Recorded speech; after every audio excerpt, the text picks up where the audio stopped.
Back to my YouTube channel. ഇന്നത്തേത് ചെറിയൊരു shopping വ്ളോഗാണ്. ഷോപ്പിംഗ് എന്ന് പറയാൻ പറ്റൂല, കാരണം കുറച്ച് സാധനങ്ങൾ മാത്രമാണ് കേട്ടോ വാങ്ങാൻ പോകുന്നത്. അപ്പം അതുപോലെ ഞാനും അനിയനും കൂടിയാണ് കേട്ടോ പോകുന്നത്.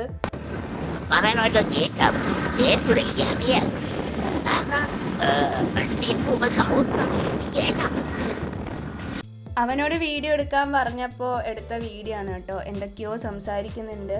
അപ്പോൾ ആദ്യം പറയുന്നത് എല്ലാം മനസ്സിലാകുന്നുണ്ട് കേട്ടോ. പിന്നെ പറയുന്നത് കാറ്റ് കാരണം ഒട്ടും ക്ലിയർ അല്ല. അപ്പോൾ അവനിന്ന് NSS ക്യാമ്പിലോട്ട് പോവുകയാണ്. അപ്പോൾ അതിനെപ്പറ്റിയൊക്കെയാണ് കേട്ടോ പറയുന്നത്. അവിടെ പോയാൽ വൈബായിരിക്കുമോ എന്നൊക്കെയാണ് കേട്ടോ പറയുന്നത്.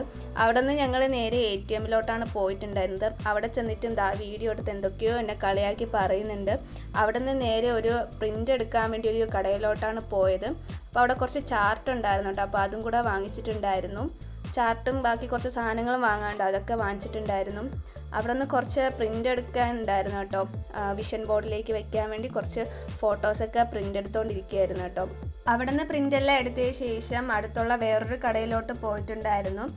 കുറച്ച് കളർ പേപ്പറും പാറ്റേൺ പേപ്പറൊക്കെ വാങ്ങാൻ വേണ്ടി. അപ്പോൾ കളർ പേപ്പർ അവിടെ ഉണ്ടായിരുന്നു, പാറ്റേൺ പേപ്പർ അവിടെ ഇല്ലായിരുന്നു കേട്ടോ.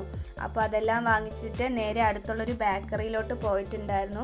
ഇവൻ ക്യാമ്പിന് പോകുന്നത് കൊണ്ട് കുറച്ച് സാധനങ്ങൾ വാങ്ങാൻ വേണ്ടി ബേക്കറിയിലോട്ട് പോയിട്ടുണ്ടായിരുന്നു കേട്ടോ. അവൻ്റെ അടുത്ത് ആവശ്യമുള്ള സാധനങ്ങൾ വാങ്ങാൻ പറഞ്ഞപ്പോഴത്തേക്കും ഒരു കേക്കും എടുത്ത് വെച്ചുകൊണ്ടാണ് കേട്ടോ നിൽക്കുന്നത്. അവനോട് വീഡിയോയ്ക്ക് കാണിക്കാൻ പറഞ്ഞപ്പോഴത്തേക്കും വീഡിയോയ്ക്ക് വേണ്ടി പോസ് ചെയ്ത് കാണിക്കുന്നതാണ് കേട്ടോ നിങ്ങൾ ഈ കാണുന്നത്. അവിടെ നിന്ന് അങ്ങനെ കുറച്ച് സാധനങ്ങളെല്ലാം വാങ്ങിച്ചിട്ട് കൂടെ ഈ 2 സ്നിക്കേഴ്സും കൂടെ വാങ്ങിച്ചിട്ടുണ്ടായിരുന്നു. ഡയറി മിൽക്കാണ് വാങ്ങാൻ ഉദ്ദേശിച്ചത്, പക്ഷേ ബഡ്ജറ്റിനനുസരിച്ചുള്ള ഡയറി മിൽക്ക് അവിടെ ഇല്ലായിരുന്നു. പിന്നെ 2 സ്നിക്കേഴ്സും വാങ്ങിച്ചിട്ട് അടുത്തുള്ള വേറൊരു കടയിലോട്ട് പോയിട്ടുണ്ടായിരുന്നു. പിന്നെ അവിടുന്ന് നേരെ വീട്ടിലോട്ടാണ് പോയിട്ടുണ്ടായിരുന്നത്. ഞാൻ എന്തൊക്കെ സാധനങ്ങൾ വാങ്ങിച്ചിട്ടുണ്ട് എന്ന് കാണിച്ചു തരാം. കുറച്ചധികം ചാർട്ട് പേപ്പർ എടുത്തിട്ടുണ്ടായിരുന്നു. ഉടനെ ഒരു ഡെസ്ക് മേക്കർ ഞാൻ പ്ലാൻ ചെയ്യുന്നുണ്ട്. അപ്പോൾ അതിനാവശ്യമായിട്ട് കുറച്ച് ചാർട്ട് പേപ്പർ എടുത്തിട്ടുണ്ടായിരുന്നു. ഒരു വിഷൻ ബോർഡ് സെറ്റ് ചെയ്യണമെന്ന് വിചാരിക്കുന്നു. അപ്പോൾ അതിനു വേണ്ടിയുള്ള ഫോട്ടോസൊക്കെ എടുത്തിട്ടുണ്ട്. ഒരു ഫെവിക്കോളും 2 വാൾ ഹുക്സും പിന്നെ കുറച്ച് കളർ പേപ്പറും എടുത്തിട്ടുണ്ടായിരുന്നു കേട്ടോ. അങ്ങനെ അവന് ക്യാമ്പിലോട്ട് പോകാൻ വേണ്ടി ടൈമായിട്ടുണ്ട്. അങ്ങനെ അവൻ റെഡിയായി യൂണിഫോമെല്ലാം ഇട്ടിട്ട് പോവുകയാണ്.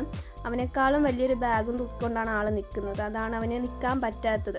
7 ദിവസത്തെ NSS ക്യാമ്പിന് വേണ്ടിയാണ് അവൻ പോണത്. അപ്പോൾ അതാണ് അവൻ ഇത്രയും വലിയ ബാഗ്. ഞങ്ങൾ അവനെ സ്കൂളിൽ കൊണ്ടാക്കി. അവൻ്റെ സ്കൂളിൽ വെച്ചിട്ടല്ലായിരുന്നു, പൂവച്ച സ്കൂളിൽ വെച്ചിട്ടായിരുന്നു അവർക്ക് ക്യാമ്പ്. അപ്പോൾ അവിടെ നിന്ന് അവൻ തന്നെ സ്വന്തമായിട്ട് ബാഗെല്ലാം എടുത്ത് കൊണ്ടുപോയി വെച്ചിട്ട് നേരെ പേര് രജിസ്റ്റർ ചെയ്യാൻ വേണ്ടി പോയിട്ടുണ്ടായിരുന്നു. അപ്പോൾ അവിടെ നിന്ന് പേരെല്ലാം രജിസ്റ്റർ ചെയ്ത ശേഷം അവനൊരു NSSൻ്റെ ടീഷർട്ടും അതുപോലെ എംബ്ലവും കൊടുത്തിട്ടുണ്ടായിരുന്നു. അവൻ്റെ ഫ്രണ്ട്സും ബാക്കി കുട്ടികളും പാരൻസും സാറുമാരും ടീച്ചേഴ്സും എല്ലാവരും അവിടെ ഉണ്ടായിരുന്നു. അപ്പോൾ ഉദ്ഘാടനമൊക്കെ ഉണ്ടായിരുന്നു കേട്ടോ. അപ്പോൾ അതിന് നിന്നിട്ടുണ്ടായിരുന്നില്ല, ഞങ്ങൾ വീട്ടിലോട്ട് പോയിട്ടുണ്ടായിരുന്നു. അതിനുശേഷം അവനോട് പോകണമെന്നെല്ലാം പറഞ്ഞ് ബൈയെല്ലാം കൊടുത്തിട്ട് ഞങ്ങൾ നേരെ വീട്ടിലോട്ടാണ് പോയത്. അപ്പോൾ ഇനി അവൻ 1-ാം തീയതി തിരിച്ച് വരത്തുള്ളൂ. അങ്ങനെ കുറച്ച് ദിവസം ഞാനിനി വീട്ടിൽ ഒറ്റയ്ക്കാണ്. ഫുൾ ശോകമായിരിക്കും. അവനുണ്ടായിരുന്നെങ്കിൽ അവനോട് സംസാരിച്ച് മടിയെല്ലാം വെച്ച് അങ്ങനെ സമയം പോകും. ഇനി എങ്ങനെ സമയം പോകുമെന്ന് എനിക്ക് അറിഞ്ഞുകൂടാ. അപ്പോൾ ഇന്നത്തെ വീഡിയോ അത്രയേ ഉള്ളൂ. വീഡിയോ ഇഷ്ടമായ ലൈക്ക് ചെയ്യുക, കമൻറ്റ് ചെയ്യുക, ചാനൽ സബ്സ്ക്രൈബ് ചെയ്തൊന്ന് സപ്പോർട്ട് ചെയ്യുക. അപ്പോൾ ബൈ.